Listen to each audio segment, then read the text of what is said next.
All right, Ecclesiastes chapter 7. Ecclesiastes chapter 7.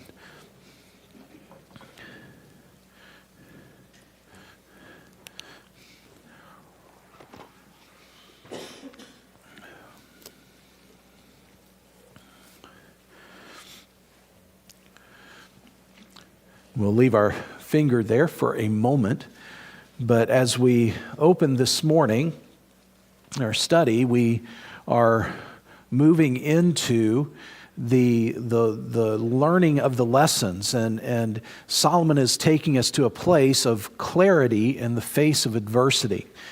And so as we open with our hearts and minds this morning, let's just consider a piece of wisdom that we find in Proverbs chapter 9, verses 10 and 11. And it's on. Off and then on. Thank you. There we go. Well, maybe not. There we go. Proverbs chapter 9, verses 10 and 11 says this: "The fear of the Lord," notice this, "is the beginning of wisdom. And the knowledge of the holy," you see that phrase again, knowledge of the holy. And the idea of that is the holy ones. It's speaking to the nature of God, knowing God. The knowledge of the holy is understanding, good judgment or insight. "For by me thy days shall be multiplied, and the years of thy life shall be increased." And so Solomon understood this lesson well as he is turning from these better thans that we've been looking at. And we're now on the hinge point in chapter 7. And he's taken us through the learning observations through death and through wisdom, the value of wisdom. And we have seen wisdom in adversity displayed through these better than proverbs. And now, as the door swings to open to the second half of the book, Solomon turns from the better than phrases to our hearts and minds. And we see this as a key word as we look at verses 13 and 14 in chapter 7. Look at them with me. It says, "Consider the work of God, for who can make that straight which he hath made crooked? In the day of prosperity, be joyful, but in the day of adversity," and here again we see it, "consider. God also hath set the one over against the other, to the end that man should find nothing after him." And so we see these key words here, consider. It's the idea of an observation that brings us to perspective and understanding. And so Solomon wants us to take what we have learned and apply it to our lives as we enter the last half of this chapter. And he turns our heart to consider wisdom. This is that wisdom and understanding that he speaks of in Proverbs 9, not our own wisdom or that of the world. We don't have time to look at all of the scripture references this morning, but you can write down 1 Corinthians 1, 18 through 31 and look at it this afternoon. And in that passage, Paul condemns the wisdom of the world. Why? Because those who live according to earthly wisdom despise and reject Christ. Let's consider quickly what James says about earthly wisdom. In James chapter 3, in verse 13, he says, "Who is a wise man and endued with knowledge among you? Let him show out of a good conversation his works with meekness of wisdom. But if ye have bitter envying and strife in your hearts, glory not and lie not against the truth. This wisdom descendeth not from above, but is earthly, sensual, devilish. For where envying and strife is, there is confusion and every evil work." Think about this. Is this what we want or need in everyday life, or especially in adversity? He goes on to say, but the wisdom that is from above. This is what we need in adversity, is first pure, then peaceable, gentle, and easy to be entreated, full of mercy and good fruits, without partiality and without hypocrisy. You see, earthly, describing wisdom here, refers to a mindset that does not consider a sovereign God or His work and will in our lives and the world around us. Which really brings us back to the first message of verses 13 and 14 in our text. Consider the work of God, for who can make that straight which He hath made crooked? In the day of prosperity be joyful, but in the day of adversity consider God also hath set the one over against the other, to the end that man should find nothing after him. Where is Solomon steering our hearts and minds concerning adversity?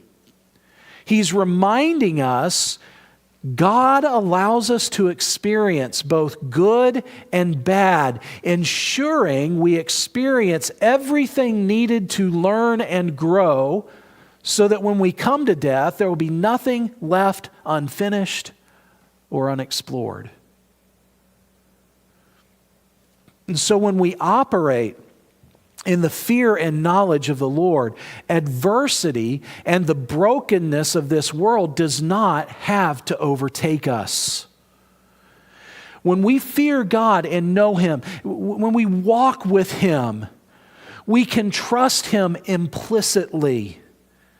It is then we can face adversity in the wisdom of God, which gives us clarity and strength. It is these two things, clarity and strength, that are so necessary in adversity. Finding clarity and strength in adversity is difficult, because difficult situations often bring a flood of strong emotions and uncertainty and a feeling of being overwhelmed, which can cloud our judgment and make it hard to see a clear path forward. At the heart level, the stress and chaos of adversity can make it difficult to think biblically, to listen to, and to obey the Spirit of God. Maybe you struggle with some of these things that can zap our clarity and strength and keep us from walking in the fear and wisdom of God. Maybe as you come into adversity, you deal with emotional distress and emotions like fear and anger and sadness and frustration easily come in and take over, clouding our spiritual discernment. Maybe the uncertainty and the unknown begin to go at work, and you find yourself facing the unknowns and leaving a feeling of uncertainty, unsurety, and confused about God's will, biblical priorities, and biblical course of action. Maybe you find yourself in a place of tunnel vision. Become so focused on the immediate problem and the immediate pressure, and it becomes difficult to remember that God sees the bigger picture and that our disappointments are often God's appointments for growth within adversity. Maybe you find yourself in a decision fatigue. The need to make biblical decisions under pressure can lead to that just growing weary in well-doing. It makes it difficult to listen to and to follow the Spirit's direction to help us make clear choices. Maybe you find yourself struggling for perspective.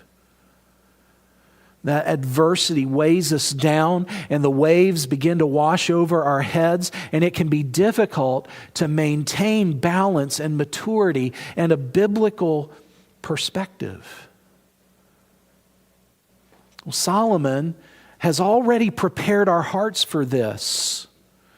Look at chapter 3 and verse 1. I want you to see this because he takes us back to this, and he's going to take us to it again today. Chapter 3 and verse 1, to everything there is a season and a time to every purpose under the heaven. Look down at verses 9 through 12. What profit hath he that worketh, and that wherein he laboreth? I have seen the travail that God hath given to the souls of men to be exercised in it. He hath made everything beautiful in his time.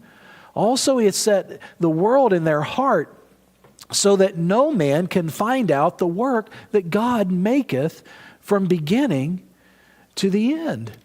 He turns us right back to a sovereign God who we must trust implicitly. And so let's turn our minds and our hearts now to verses 13 through 18 in Ecclesiastes chapter 7, where Solomon deals with the first of these qualities, and that is wisdom helps bring clarity. Wisdom helps bring clarity. Now, clarity is important, right? Without it, life can become very dangerous and very difficult. Imagine, if you would, you can go to any average home in the U.S. and you can imagine as the husband is standing at the sink and washing dishes, and the wife is at the table working on bills on the computer. The husband is in his own world and thinking. The wife, of course, is in her own world and thinking. And the husband starts the conversation. Hey, babe, I've been thinking about it, and I think it's time for you to diet. The wife looks up, confused and in disbelief. Excuse me? Well, I said, I think it's time for you to diet, and maybe even trim a couple of inches off too. Well, the wife is now fully engaged in this conversation, shocked and growing perturbed. Oh, really? Well, yeah, honestly, most women your age do it, and I think you'll feel better, and I want you to feel free to take care of yourself. I know in your heart you really want to do this. Well, at this point, the wife's complete but absolutely incensed attention is given as she stands behind him with a rolling pin in her hand. Husband still facing the sink, he just keeps on talking. So I got you a gift certificate to the spa and salon so you can enjoy a mani-pedi makeover, and so they can trim a couple inches from your hair to take off the dead ends and then dye it to the exact color you like. The wife is now lowering the rolling pin, right? And tears welling up in her eyes. Wait, what? Yeah, you've been talking about doing something different, so I thought I would give you whatever you needed to help you do it. The wife begins to laugh as she is holding the rolling pin at her side and then tries to hide it as the husband turns around and says, why are you laughing? Right? Clarity is a little important there, because diet meant two different things in that conversation until clarity came. A little bit of understanding and context helps, doesn't it? And so as we consider clarity this morning, we need to understand that clarity does not mean having all the answers in your adversity. I mean, that's really where we tend to want to be when we face adversity and difficulty, right? We want to know all the answers. We want to know why it's happening, when it's going to end, what we're going to encounter, what we're going to face, what the fallout is. It doesn't mean having all the answers. It doesn't mean having full understanding of why or how. Clarity is the ability to be at peace while facing the good and the bad, trusting God, knowing He is at work, and looking for God to reveal each step as you walk through, learn from, and grow through adversity from beginning to end. Clarity is important. So let's look at it this morning. Clarity comes, the first thing that Solomon teaches us here is this. We find it in verse 13. And that is, clarity comes when we learn to cooperate with the inevitable. Look at verse 13. It says, consider the work of God, for who can make that straight which he hath made crooked? Beloved, we must realize that some things are out of our control. We cannot control every outcome. We cannot control the decisions of others. We cannot control the consequences even of our own choices. We cannot bubble wrap our lives to keep us from feeling and experiencing the effects of a broken world. It brings us back to Wiersbe's statement from a couple of weeks ago, where he says, see the way God does things and fall into line. Don't fight the facts of nature. This is not a summons to slavish fatalism. In other words, don't throw up your arms and give up, just floating along and blaming others and circumstances for where you are. Remember, we know the whole conclusion, right? Fear God and obey His commandments. That means we are to walk with Him and live in obedience to Him. And when we fail or when we face adversity, we run to Him and not to our own devices. It goes on to say this, it's a sensible invitation to life yielded to the will of God. If God makes something crooked, He's able to make it straight. I love even the phrase, you've heard me say it, it was said in Sunday school, He can even take a crooked stick and draw a straight line with it. And perhaps He will ask us to work with Him as He gets the job done. But if He wants it to stay crooked, we'd better not argue with Him. We don't fully understand all the works of God, but we do know that He hath made everything beautiful in His time. This includes that thing we may think that is twisted and ugly. So how do you face the inevitable? How are you facing the unknown or the unexpected? Do you let your mind and heart and emotions tailspin? Or do you rest in the sovereign hands of the Almighty God? I love that name of God, El Shaddai. We've learned it in our Genesis study. The nourisher, the supplier, and satisfier. The psalmist understood it in Psalm 91, 1 through 6, where he says, He that dwelleth in the secret place of the Most High shall abide under the shadow. And here it is, El Shaddai, the Almighty, and under the shadow of the Almighty. I will say of the Lord, He is my refuge and my fortress, my God in whom I will trust. Surely He shall deliver thee from the snare of the fowler and from the noisome pestilence. He shall cover thee with His feathers, and under His wings thou shalt trust. His truth shall be thy shield and buckler. Thou shalt not be afraid for the terror by night, nor for the arrow that flieth by day, nor for the pestilence that walketh in darkness, nor for the destruction that wasteth at noonday. What a wonderful God we have. And beloved, when the inevitable comes, when the adversity comes and we are realizing life is not in our control, don't fight against it. Don't let fear and emotion overwhelm you. Don't try to control it. Don't run from it. Run to the Almighty God and walk with Him through it. He's made everything beautiful in His time. So clarity comes when we learn to cooperate with the inevitable. But look at verse 14 with me, and we find the next lesson, and that is this. Clarity comes when we have a God-centric perspective. In the day of prosperity, be joyful, but in the day of adversity, consider. God also has set the one over against the other, to the end that man should find nothing after him. Wisdom brings a God-centric perspective that keeps us from being discouraged when times are difficult and from being arrogant when things are going well. I want you to think about this. Think about the focus of Job.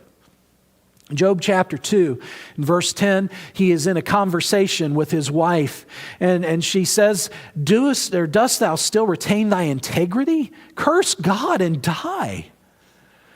Job, look at all the adversity that is going on in your life for absolutely no reason. You have no understanding of why God is doing this, why this is happening in your life. Just curse him and die. But what does Job say? But he said unto her, Thou speakest as one of the foolish women speaketh. What? Shall we receive good at the hand of God? And shall we not receive evil? And all this did not Job sin with his lips. Back in chapter 1, when all of this was coming upon him, as the pressure and waves of adversity, as Satan is attacking his life, and Job is coming to the realization that he's in this now for the long haul. What does he say? Naked came I out of my mother's womb, and naked shall I return thither. The Lord gave, and the Lord hath taken away. Blessed be the name of the Lord. Think about Job's wife as well. What had happened? Job was a man who was upright. He eschewed evil. He walked with God. God had blessed him, and she had grown used to living within the realm of blessing. And when the difficulties came, rather than having kept a humble, God-centric perspective, she had her eyes on the material of the blessings and developed a perspective of entitlement and arrogance. The truth is, beloved, many times prosperity can do greater damage to our walk than lacking. Think about it. Prosperity can do greater damage to our walk than lacking. Now, there may be some who are looking at what has gone on politically in our nation. And we've seen what looks like a shift towards conservatancy. You know what? There are going to be people who just kind of take their hands off the steering wheel and their feet off the pedal. Oh, we're going to have some ease here. No, beloved. No.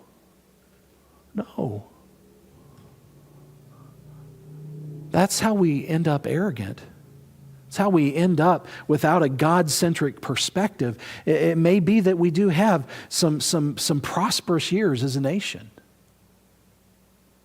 Does that mean we just forget about the God who provides everything that we have?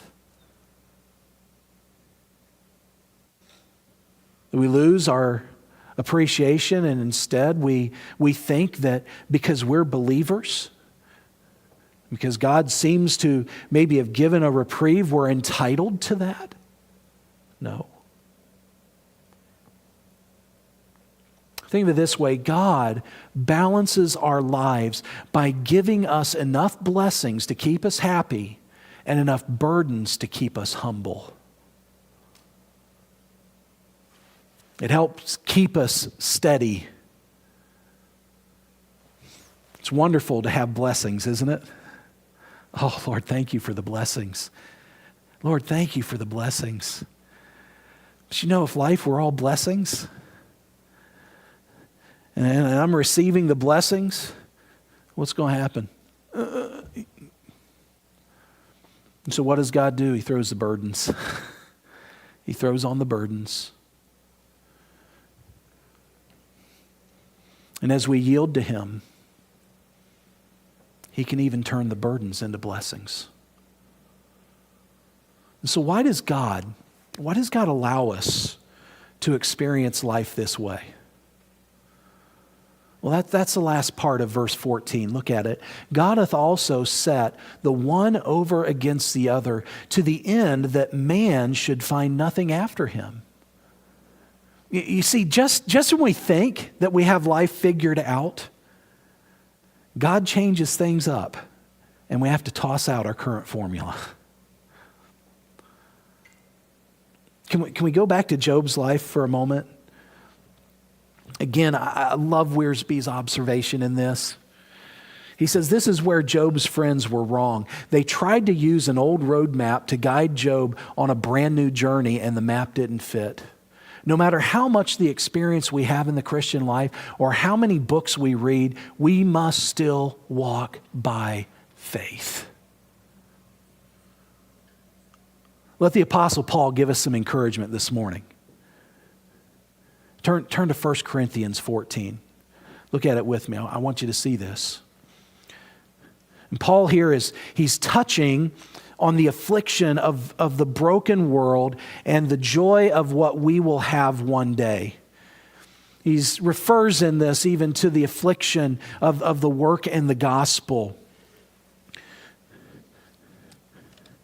Look at verses 8 through 10 in chapter 14 as we just get a little bit of context here and we move toward the message that the Apostle Paul has for us. We are troubled on every side, yet not distressed. We are perplexed, but not in despair. Persecuted, but not forsaken. Cast down, but not destroyed. Always bearing about in the body the dying of the Lord Jesus, that the life also of Jesus might be made manifest in our body. Boy, we could just stop there and go on about how to face adversity. But for time's sake, let's skip down to verse 16. He says, for which cause we faint not, but though our outward man perish, yet the inward man is renewed day by day. What is that? That is our walk with God. That is spending time with Him in the Word and in prayer, in the fear of God and obedience.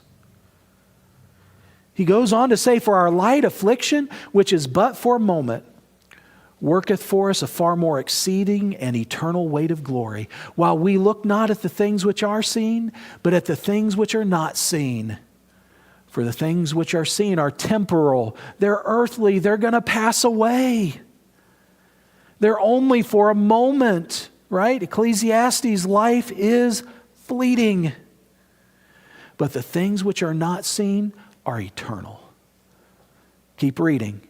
For we know that if our earthly house of this tabernacle were dissolved, we have a building of God, an house not made with hands, eternal in the heavens. For in this we groan earnestly, desiring to be clothed upon with our house, which is from heaven. If so be that being clothed we shall not be found naked. For we that are in this tabernacle, this earthly body, do groan, being burdened, not for that we would be unclothed, but clothed upon, that mortality might be swallowed up of life. Now He that hath wrought us for this selfsame thing is God, who also hath given unto us the earnest of the Spirit. Therefore we are always confident, knowing that whilst we are at home in the body, we are absent from the Lord. And look at what He says, for we walk by faith and not by sight. Beloved, we must keep God at the center. A faith walk is walking with God at the starting point, walking with God through every point, and walking with God through the finish.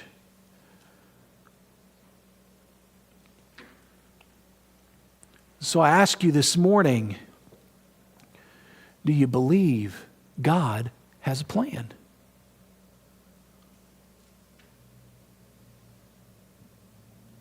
Do you believe God is able? Then walk with Him in faith and not by sight. Oh, beloved, the only sight that we can have when it comes to the adversity that we face in this broken world is through the lens of an almighty, all-powerful, sovereign God who is in control. And as we have gotten up to this point,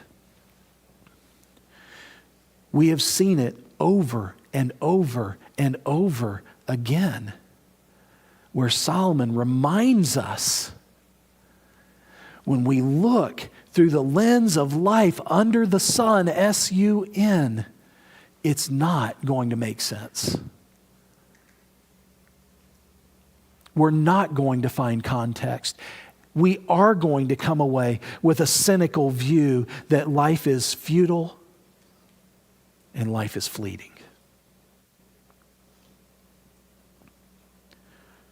I want us to look at the third thing this morning, and that is clarity comes when we have a mature perspective.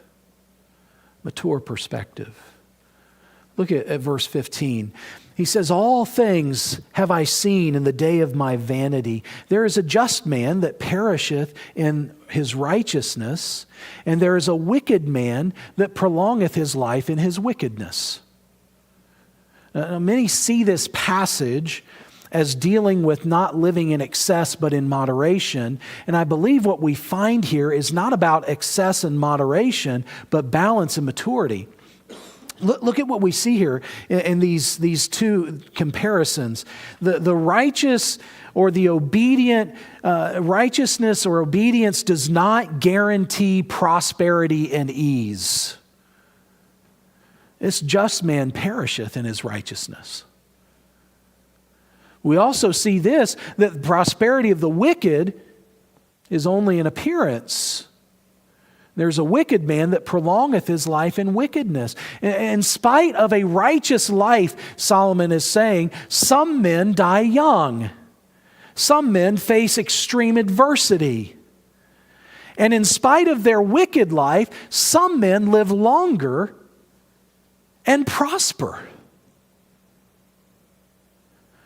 And so Solomon is teaching us here a lesson in maturity as he observes the exception to what is central or was central to the Mosaic law and then made a part of traditional wisdom for the individual, and that is the law of retribution. It can be found in Deuteronomy 5:33 and Deuteronomy 30:17 through 18, among other places in the Pentateuch. But Solomon states it simply in Proverbs 10:27, "The fear of the Lord prolongeth days, but the years of the wicked shall be shortened." This was what went on in the mind of the hearer in that day as Solomon's giving this illustration. The belief was that if I am righteous and obedient, I'm going to have a long life. I'm going to have all of God's blessings. I'm going to enjoy increase. And certainly God did make that promise to the nation of Israel as part of their going into the land and occupying it. And the traditional proverb and wisdom said, but if I'm wicked, I'm going to be cut off, my life's going to be shortened, and I'm going to suffer the consequences and wrath of God.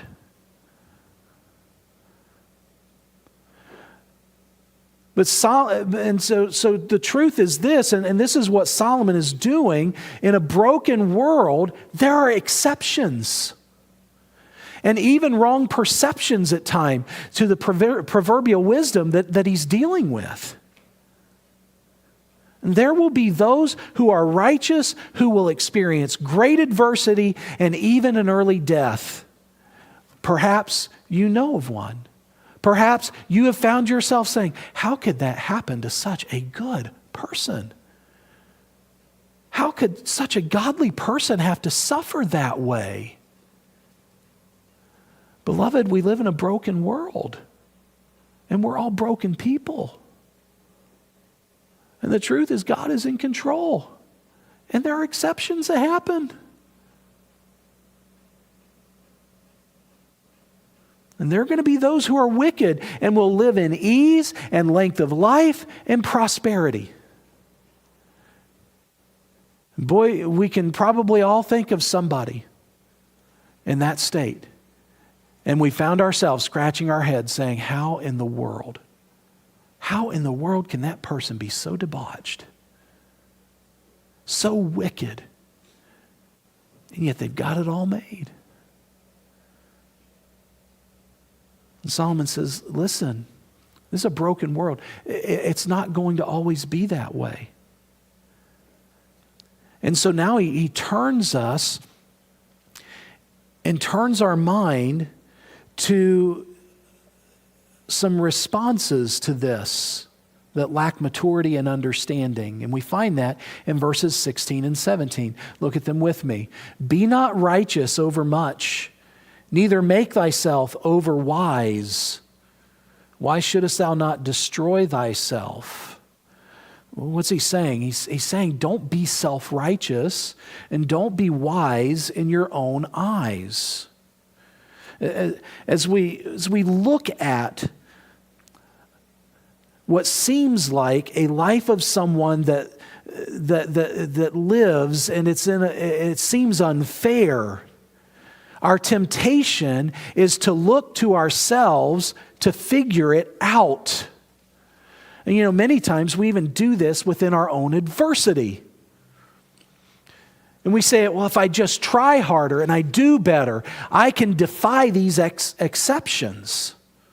I can avoid adversity and I can prolong my life. I need to figure out what's wrong with me and correct it, and then the adversity will end. Isn't that what Job's friends were trying to get him to do?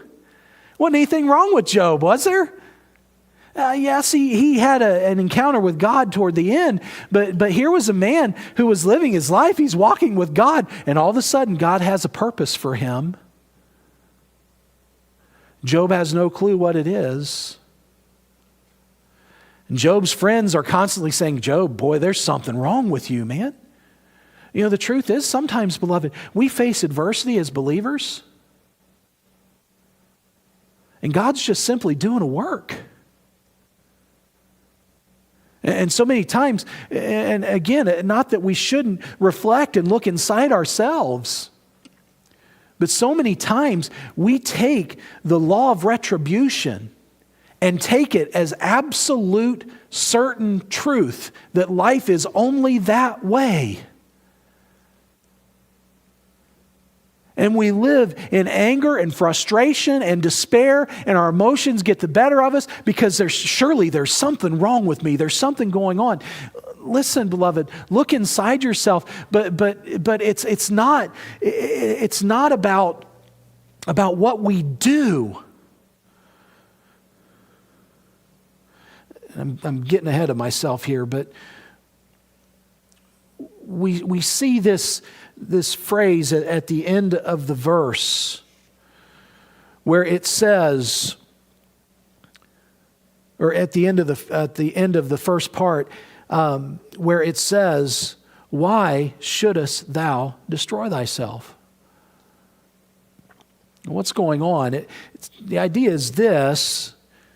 Solomon is urging his readers not to be over righteous or over wise, lest they be confounded or astonished. In other words, they should not depend on their righteousness or wisdom to guarantee God's blessing, because they might be confounded, dismayed, or disappointed like the righteous people whom Solomon had seen perishing in spite of their righteousness.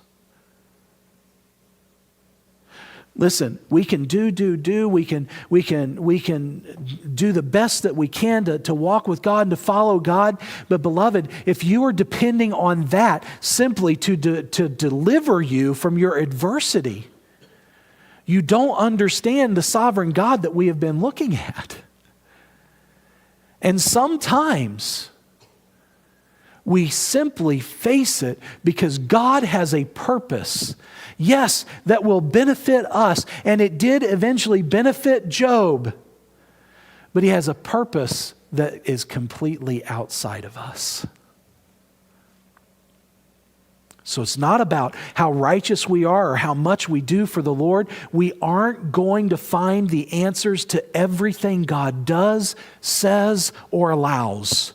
And sometimes bad things happen to good people because we are broken and we live in a broken world. What's Solomon's lesson? No matter how hard you try, you can't straighten what God has bent. And so we have to face our adversity as we're cooperating with the inevitable, as we have a God-centric focus and wisdom and understanding are driving our heart. Beloved, we need to go into adversity with a mature understanding. It says it's not always about making straight what is bent. God's doing a work. But Solomon also deals with the other extreme, and that is to just live to full pleasure and excess. Look at verse 17. Be not overmuch wicked, neither be thou foolish. Why shouldest thou die before thy time? He's saying, don't just throw up your hands and give in to the wickedness. Don't be a fool.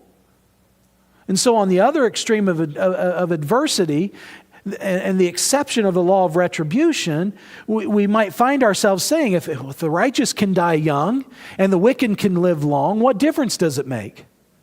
My sin won't kill me. I'm just going to live it up. And so here he's dealing with an opportunistic, fatalistic view. And how often do we find ourselves tempted to just give in? The wicked seem to be at peace and seem to be enjoying life. Walking by faith and living in maturity are so hard. I'm just going to give in. I'll give time to God later. There's plenty of time left.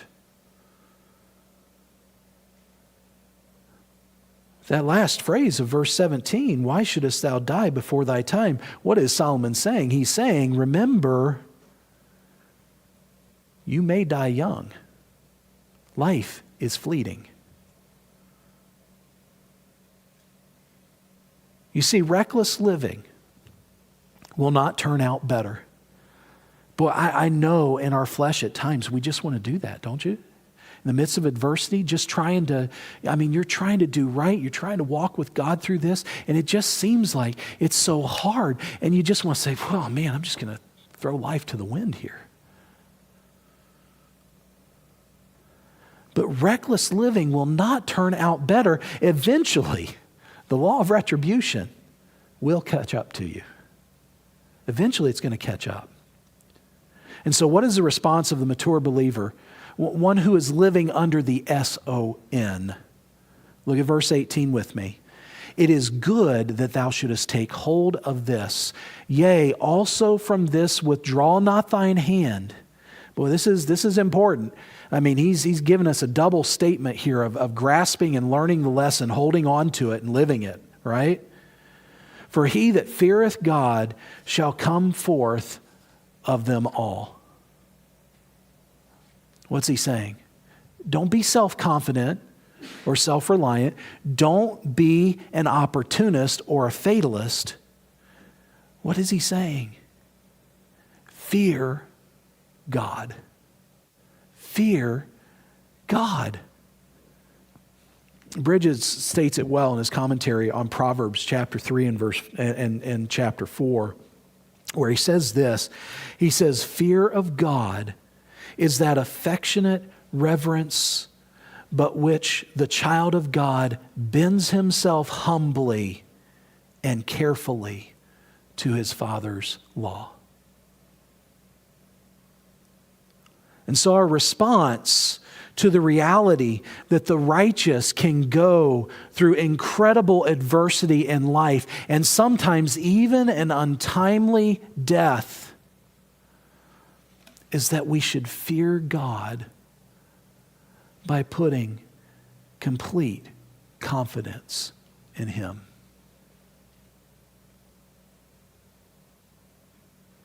Listen, you're facing adversity this morning, difficulty in life. Solomon certainly understood what you're going through. God certainly knows and understands. How do we approach it? Acknowledge that He is God and we are not. Cooperate with the inevitable, right? Acknowledge that He is God and we are not. Acknowledge that He is infinite. He has no limits. And we are finite. And then cooperate with the inevitable in faith and humility. In faith and humility. I encourage you this morning, don't kick against God in your adversity. But come to your adversity in wisdom and understanding. And when we do, we've learned these lessons that Solomon is teaching us through the first part of this chapter and even into these 5 verses. We can come into adversity with clarity. And that's a wonderful place to be. Next time we're together, we'll look at the second aspect of this, and that is that wisdom in adversity helps to bring strength. And so as we go into this next portion of our service, we'll take a few moments to prepare our hearts, to even listen to the Spirit of God and respond to Him as we go into these moments. Perhaps God has spoken to your heart this morning. You know there are some things that you need to give over to Him. The adversity has been getting the better of you. I'd encourage you as we take this time that you would do business with the Lord. Just take this time to give things back to Him. Ask Him for the wisdom and understanding that you need as you walk with Him through your adversity, for that clarity to come. Trust Him through it. Trust Him through it. So let's bow our heads and close our eyes. And as you are responding to the Spirit of God, as you're preparing your heart as we come to the table, let's just take these moments and prepare our hearts and respond.